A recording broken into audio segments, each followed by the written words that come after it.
Welcome back now to an NBC News exclusive and new questions about who will be carrying out the Trump administration's immigration crackdown. One current and two former Homeland Security officials tell NBC News that some new ICE recruits have showed up to training without being fully vetted. The officials telling NBC News the recruits were placed in ICE's training program before the agency determined that they had either failed drug tests, had disqualifying criminal backgrounds, or had not met the physical or academic requirements to serve. Now, it comes as the agency rushes to hire officers to carry out President Trump's mass deportation policy.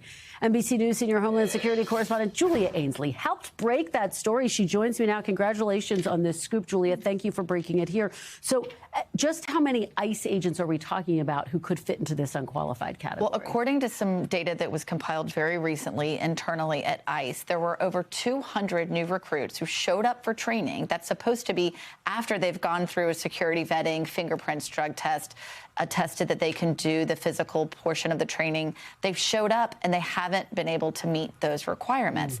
In some cases, I'm told they show up and they volunteer the fact that, no, I never did submit fingerprints, or no, I never did do a drug test. And so trainers are having to pull people off the base there in Georgia and take them out to go get these things done. So the real concern is who might not be admitting that and who might be slipping through the cracks. So, Julia, why is this happening? Is it because there's a rush to get people through? Is it because they're not being careful enough? What's the best explanation? When I talked to former officials who know the way this process used to work in the past, they said it was pretty slow going and really used to drive a lot of people crazy because it could take up to a year before they were fully vetted and put out into training and then out into the field. Now it can be as short as 2 weeks. Sometimes it's not exactly clear what needs to happen, but they report to a field office, and if they have no prior law enforcement experience, they're sent to this training. But before they even go to that field office, they're supposed to come in with HR having checked all these boxes.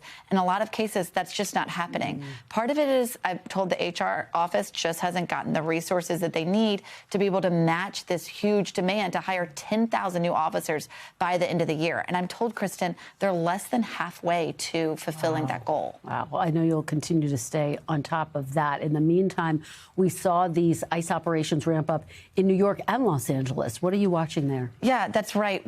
Obviously, we want more details, especially in Los Angeles. Yeah. There's a man named Richard L.A. on TikTok who has been following ICE officers and their movements around Los Angeles, and he was actually targeted by immigration officers and U.S. Marshals just yesterday in Los Angeles. They boxed in his car, and we understand he started ramming the other vehicles.